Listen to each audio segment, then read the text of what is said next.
El incidente de la bruja de Guadalupe. Hay encuentros que duran apenas unos segundos, pero que pueden perseguir a una persona durante toda su vida. Encuentros que no dejan un cuerpo, que no dejan huellas claras, que no ofrecen una explicación definitiva. Solamente dejan un testigo, una memoria imposible de borrar y una pregunta que se repite cada vez que cae la noche. Durante la madrugada del 16 de enero de 2004, un oficial de policía realizaba un recorrido de vigilancia por las calles de Guadalupe, Nuevo León. Su nombre era Leonardo Samaniego. Aquella noche no perseguía fantasmas, no investigaba rituales ni buscaba evidencias de actividad paranormal. Su trabajo consistía en recorrer una colonia donde se habían reportado robos a casas y vehículos. Era un rondín ordinario. Una madrugada aparentemente tranquila hasta que algo descendió desde un árbol. Algo que, según el oficial, tenía la forma de una mujer vestida de negro. Algo que podía flotar. Algo que se abalanzó contra su patrulla y dejó a un policía entrenado inconsciente, temblando y llorando de terror. El incidente sería conocido después como el caso de la bruja de Guadalupe. Una historia que dividió a Monterrey entre quienes creyeron que Leonardo había encontrado una criatura sobrenatural y quienes pensaron que todo podía explicarse con un animal nocturno. Una confusión provocada por la oscuridad, un engaño cuidadosamente construido. Pero más de 2 décadas después, una pregunta continúa abierta. ¿Qué vio realmente Leonardo Samaniego aquella madrugada? Esta noche, en Ecos de Sombras, reconstruiremos su testimonio. Analizaremos las evidencias conocidas y nos adentraremos en una de las historias paranormales más inquietantes del norte de México. La madrugada en Valles de la Silla. Eran aproximadamente las 3 de la madrugada. La colonia Valles de la Silla descansaba bajo la sombra de las montañas. A esa hora, el ruido de Monterrey parecía encontrarse muy lejos. Las avenidas estaban casi vacías. Las casas permanecían cerradas y solamente algunas lámparas iluminaban fragmentos de las banquetas. Sobre el horizonte se levantaba la silueta del Cerro de la Silla. De día, la montaña es uno de los símbolos más reconocibles de Nuevo León. Durante la noche, sin embargo, su perfil se convierte en una inmensa muralla oscura. Las calles ubicadas cerca de sus faldas parecen quedar atrapadas entre 2 mundos. De un lado se encuentra la ciudad con sus patrullas, edificios y luces eléctricas. Del otro está el cerro con sus barrancos, animales nocturnos, corrientes de aire y rincones donde la oscuridad puede adquirir formas extrañas. La temperatura de enero descendía lentamente. El aire frío circulaba entre las casas y movía las ramas de los árboles. De vez en cuando, una bolsa abandonada podía levantarse del pavimento y recorrer algunos metros antes de volver a caer. Era el tipo de madrugada en la que cualquier movimiento podía llamar la atención. Leonardo Samaniego conducía la unidad 014 de la policía de Guadalupe. Según recordaría años después, aquella noche le habían asignado la vigilancia de la colonia debido a varios reportes de robos. Hasta entonces, su turno había transcurrido sin incidentes. No había recibido llamadas de emergencia. No había encontrado puertas forzadas. No había visto personas sospechosas caminando por las calles. Todo parecía normal. Entonces observó un automóvil que avanzaba con las luces apagadas. El oficial decidió seguirlo. El vehículo dobló por una de las calles de la colonia y Leonardo dirigió la patrulla hacia la misma zona intentando interceptarlo. Fue en ese instante cuando algo cayó frente a él. En entrevistas posteriores, Samaniego lo comparó primero con una bolsa negra arrastrada por el viento. Una más oscura descendió desde las ramas de un árbol y pareció dirigirse hacia el suelo, pero no llegó a tocarlo. La figura se detuvo aproximadamente medio metro antes del pavimento. Después comenzó a descender lentamente. No cayó como lo haría una persona. No aleteó como un ave. Según Leonardo, simplemente flotó. La figura bajó las luces. Leonardo frenó la patrulla. Durante unos segundos trató de comprender qué estaba observando. La figura se encontraba de espaldas con los brazos extendidos. Llevaba una prenda negra y larga que cubría gran parte de su cuerpo. Por la forma de su silueta, parecía una mujer. Sin embargo, había algo incorrecto en sus movimientos. Después de descender, la figura giró rápidamente sobre sí misma y quedó frente a la patrulla. Los faros iluminaron su rostro. Leonardo pudo observar una especie de túnica semejante a la vestimenta de un monje. La tela cubría parte de su cabeza, aunque dejaba visible una porción de cabello. En algunos testimonios describió su piel como morena o oscura. En una entrevista realizada muchos años después habló de una tez aperlada. Las palabras cambiaron ligeramente con el paso del tiempo, pero un elemento se mantuvo constante. Los ojos eran completamente negros. No se distinguían pupilas.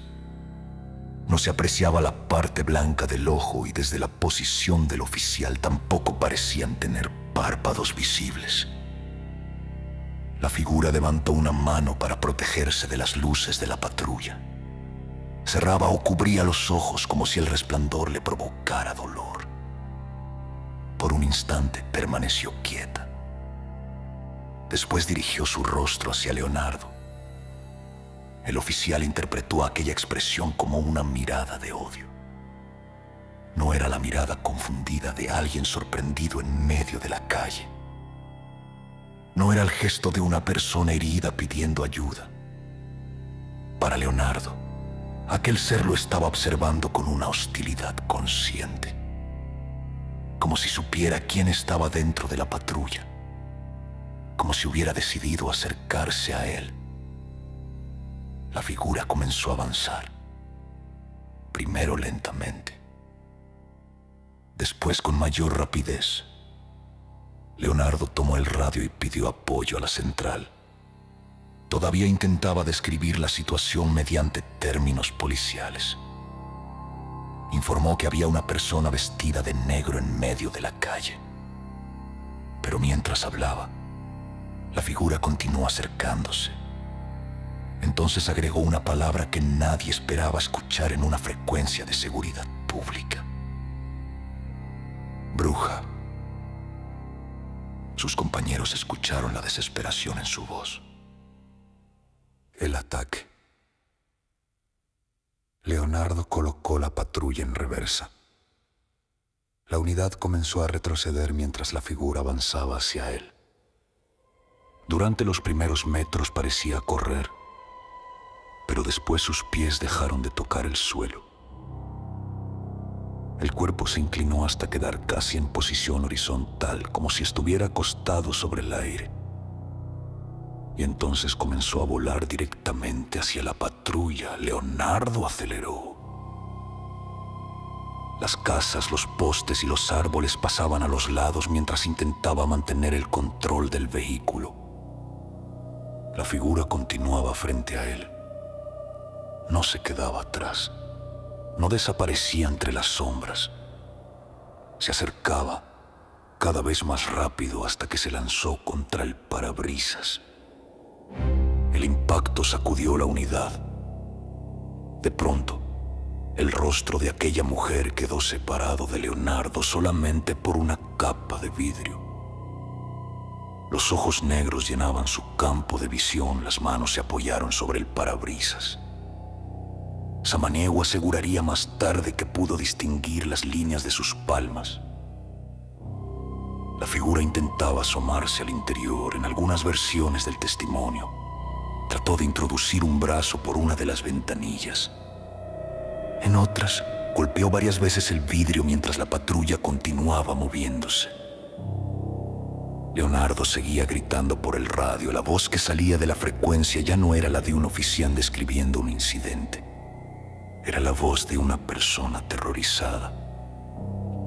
La figura golpeó el parabrisas. Una vez, después otra, y nuevamente. El oficial continuó retrocediendo hasta llegar al final de la calle. En medio del pánico perdió el control de la unidad. La patrulla chocó. Después de ese momento, sus recuerdos se vuelven confusos. No sabía cuánto tiempo había permanecido dentro del vehículo. No sabía en qué momento la figura había desaparecido. No podía recordar con claridad lo ocurrido entre el último impacto y la llegada de sus compañeros. Solamente sabía que cuando volvió a abrir los ojos, ya no estaba solo. Un policía llorando de terror. Las unidades de apoyo llegaron pocos minutos después. Los oficiales habían escuchado la petición de auxilio y esperaban encontrar un asalto, una persecución o quizá una emboscada. Pero no encontraron delincuentes. No encontraron a ninguna mujer vestida de negro. Tampoco encontraron un animal herido frente a la patrulla. Encontraron a Leonardo. Estaba desorientado y en estado de shock. En algunos reportes aparece inconsciente cuando llegaron los primeros respondientes. En su narración posterior, recordó despertar con la presencia de otros oficiales a su alrededor. Cuando reconoció a su jefe de turno, lo abrazó. Después comenzó a llorar. Ese momento se convirtió en uno de los elementos más perturbadores del caso. Leonardo no era un investigador paranormal ni una persona que hubiera salido de noche buscando criaturas. Era un policía que había trabajado en situaciones de riesgo. Un hombre acostumbrado a tratar con robos, persecuciones y personas violentas. Sin embargo, sus compañeros lo encontraron incapaz de controlar el temblor y el llanto. El miedo no parecía una actuación calculada, parecía una reacción física. Los paramédicos lo atendieron y posteriormente fue trasladado al hospital universitario. Algunos de sus compañeros sospecharon inicialmente que podía encontrarse bajo el efecto de alguna sustancia. La intensidad de su reacción y lo extraño de su relato hacían razonable considerar esa posibilidad. Según los reportes publicados, se le practicaron exámenes toxicológicos y evaluaciones psicológicas. Los resultados no mostraron consumo de drogas ni alteraciones evidentes. Esto no demostraba que una criatura sobrenatural hubiera atacado la patrulla, pero eliminaba una de las explicaciones más inmediatas. Leonardo no parecía estar intoxicado y, al menos desde su propia perspectiva, estaba convencido de que aquello había ocurrido. Años después continuaría recordando los ojos de la figura. Aseguraba que aparecían en sus sueños y que algunas noches despertaba sudando y llorando. Para el resto de Monterrey la historia apenas comenzaba. Para él, nunca terminó por completo. La investigación. Después del incidente, la zona fue revisada. Los oficiales buscaron personas escondidas, posibles atacantes y cualquier objeto que pudiera explicar lo ocurrido. No encontraron a la mujer descrita por Leonardo. Tampoco surgió públicamente una segunda persona que hubiera presenciado directamente el ataque. No existía una cámara instalada en la patrulla que hubiera registrado el momento. No apareció una fotografía clara de la figura sobre el parabrisas. El caso dependía casi por completo del testimonio de un solo hombre. Ese es uno de sus mayores puntos débiles. Pero también es lo que vuelve tan inquietante su relato. Leonardo mantuvo durante años el núcleo de la misma historia. Algo cayó de un árbol. Se detuvo antes de tocar el suelo. Tomó la forma de una mujer vestida de negro. Tenía los ojos completamente oscuros, se acercó flotando y atacó la patrulla. Los detalles secundarios variaron entre entrevistas. Algunos medios mencionaron diferentes calles. La descripción de la piel pasó de oscura o morena a perlada. También cambiaron ciertos elementos sobre la posición exacta de la figura y el momento en que Leonardo perdió el conocimiento. Estas diferencias pueden interpretarse de dos maneras. Para los escépticos indican que la historia fue creciendo y transformándose con el tiempo. Para quienes creen en el oficial, son variaciones normales en el recuerdo de una experiencia traumática ocurrida durante segundos de confusión extrema. Una memoria humana no funciona como una cámara. El miedo puede fijar ciertos elementos con enorme intensidad y al mismo tiempo borrar o modificar otros. Leonardo podía recordar los ojos, podía recordar las manos, podía recordar el golpe contra el vidrio, pero no necesariamente cada calle, cada movimiento ni cada segundo de la persecución. La consistencia emocional del testimonio no demuestra que su interpretación haya sido correcta. Sin embargo, tampoco permite descartarla con facilidad. El video anterior al encuentro. Conforme el caso comenzó a difundirse, surgió un dato todavía más extraño. De acuerdo con recuentos posteriores, un joven o vecino de la misma zona habría grabado varios días o semanas antes una silueta humanoide desplazándose por el cielo. El material fue entregado presuntamente a una televisora local. En la grabación se distinguía una figura oscura moviéndose a gran altura. Para algunos espectadores parecía tener forma humana. La coincidencia fue inmediata. Una figura voladora había sido grabada cerca del sector. Poco después, un policía aseguraba haber sido atacado por una mujer que podía flotar. Pero existe un problema importante. La procedencia completa de aquella grabación no está claramente documentada en fuentes públicas. No existe una cadena de custodia conocida que permita confirmar con certeza la fecha, la ubicación exacta o la identidad del joven que supuestamente la captó. Eso no significa que el video sea necesariamente falso. Significa que no puede considerarse una prueba definitiva. Una silueta lejana puede ser muchas cosas. Un globo, una bolsa, un ave, un objeto suspendido o una grabación manipulada. También suele confundirse este material con otro video registrado en mayo de 2006 sobre el Cerro de las Mitras. Ese segundo avistamiento fue captado por integrantes de un grupo dedicado a observar objetos aéreos y mostraba otra figura oscura desplazando sobre la montaña. Los casos fueron relacionados por su semejanza visual, aunque ocurrieron en lugares y años diferentes. La existencia de varios vídeos de figuras oscuras sobre los cerros de Monterrey alimentó la leyenda. Pero ninguna de esas imágenes muestra con claridad el rostro descrito por Leonardo. Ninguna permite observar los ojos y ninguna demuestra que el objeto grabado fuera el mismo que apareció frente a la patrulla. Primera teoría. Una lechuza o un búho. La explicación natural más repetida señala un ave nocturna. Las lechuzas y los búhos pueden descender desde los árboles sin producir demasiado ruido. Sus alas les permiten aproximarse rápidamente y, bajo ciertas condiciones, parecen flotar. Cuando una ave se siente amenazada por un vehículo o queda desorientada por las luces, podría dirigirse hacia el parabrisas. En la oscuridad, sus alas extendidas pueden confundirse con brazos o con una túnica. Su rostro, iluminado durante una fracción de segundo, puede parecer extrañamente humano.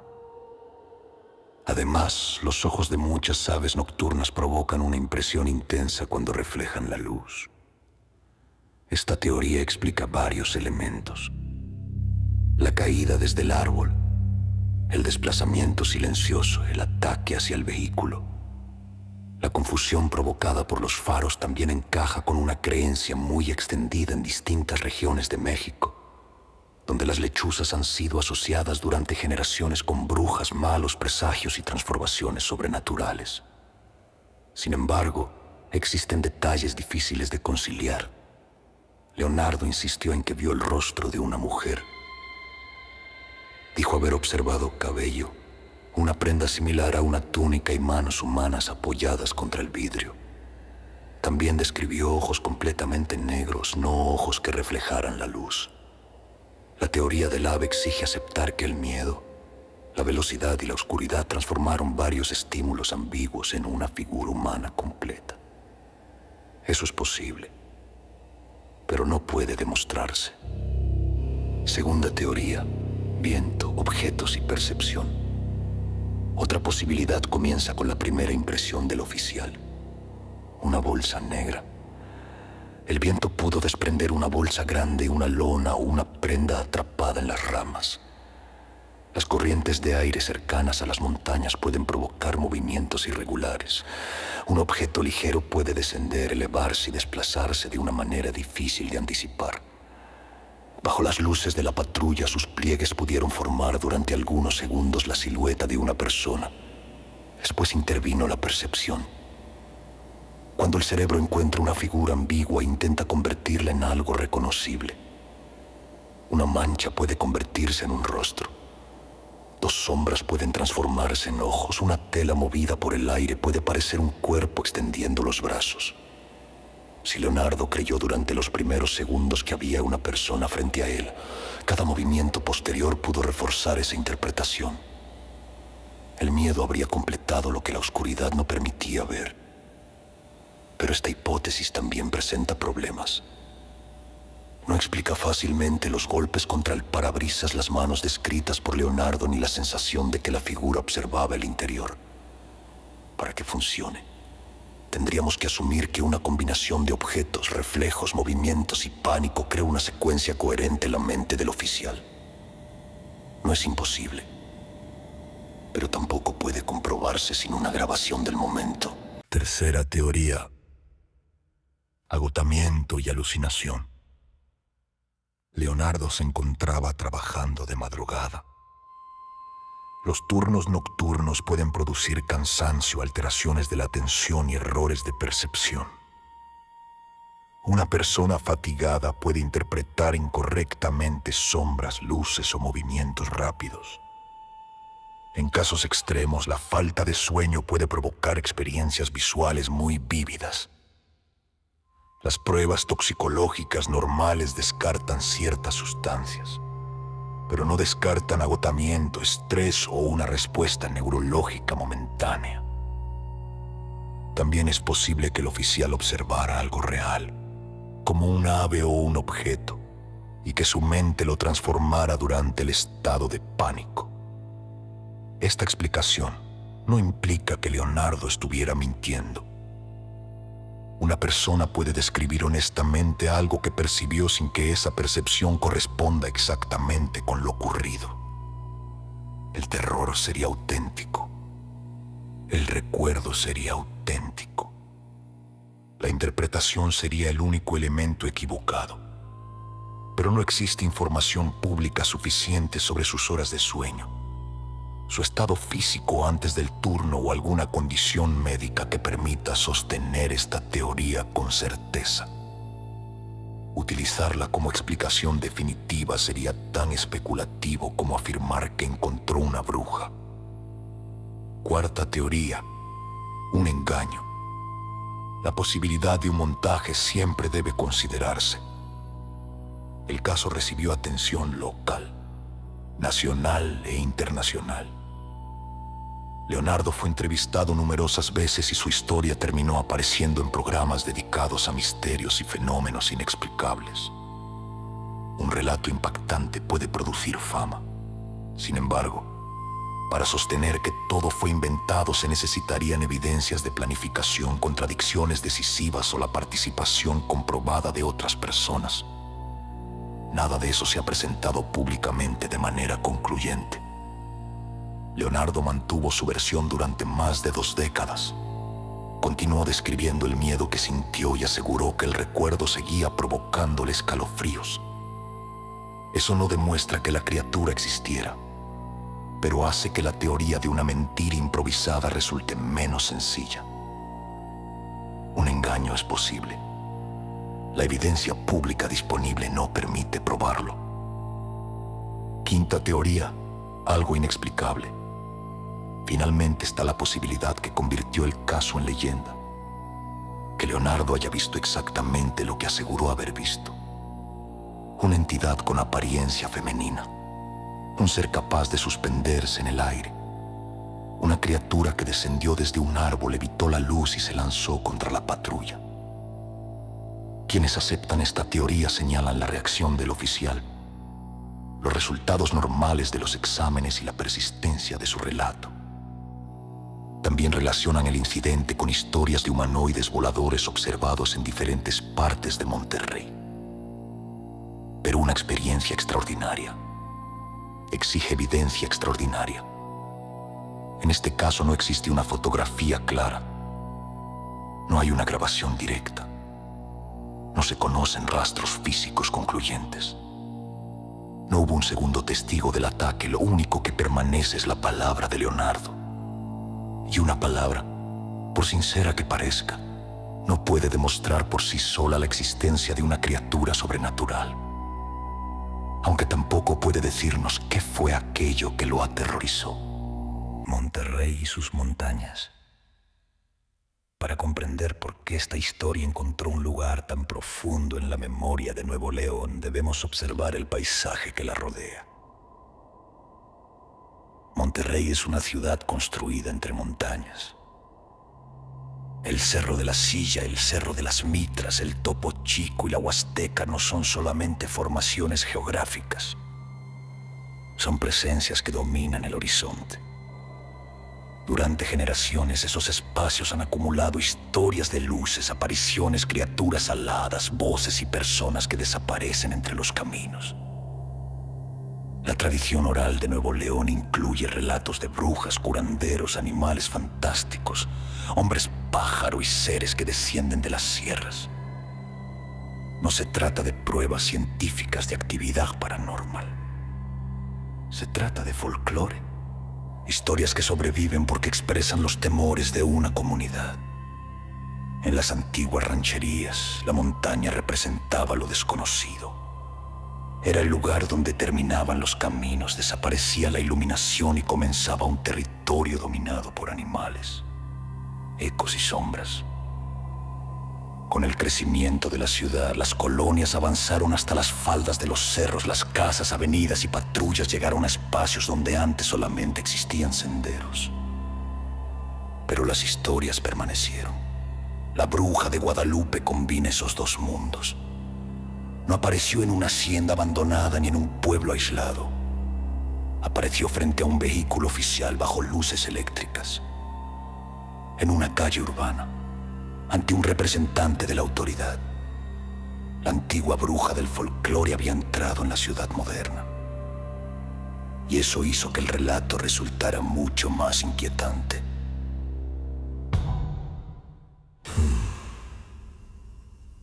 Quizá Leonardo Samaniego encontró una lechuza desorientada. Quizá una bolsa atrapada por el viento se convirtió durante unos segundos de miedo en una figura humana. Quizá el cansancio y la oscuridad alteraron su percepción. Quizá alguien preparó un engaño que nunca fue descubierto.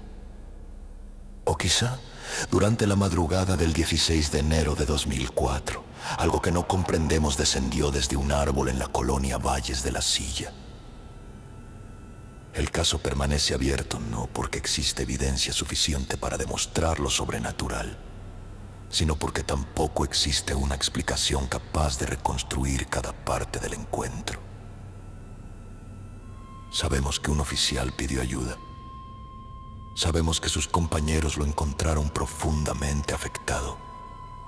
Sabemos que fue atendido y sometido a evaluaciones y sabemos que, más de 20 años después, continúa sosteniendo que aquella mujer podía volar. Tal vez los límites de la realidad no se encuentran en los lugares más lejanos del universo.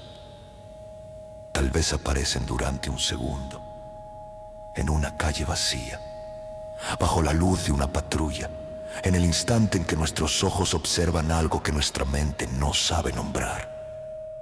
Pero ahora la decisión es de ustedes. ¿Creen que Leonardo Samaniego fue atacado por una bruja? ¿Piensan que encontró un animal nocturno o fue víctima de una ilusión provocada por el miedo? ¿O creen que existen entidades que se ocultan en las montañas y solamente descienden cuando la ciudad duerme? Déjenme su teoría en los comentarios. Suscríbanse a Ecos de Sombras y activen las notificaciones para continuar explorando historias donde la lógica termina y comienza lo imposible. Porque algunas sombras desaparecen cuando encendemos la luz, pero otras parecen estar esperando a que volvamos a apagarla.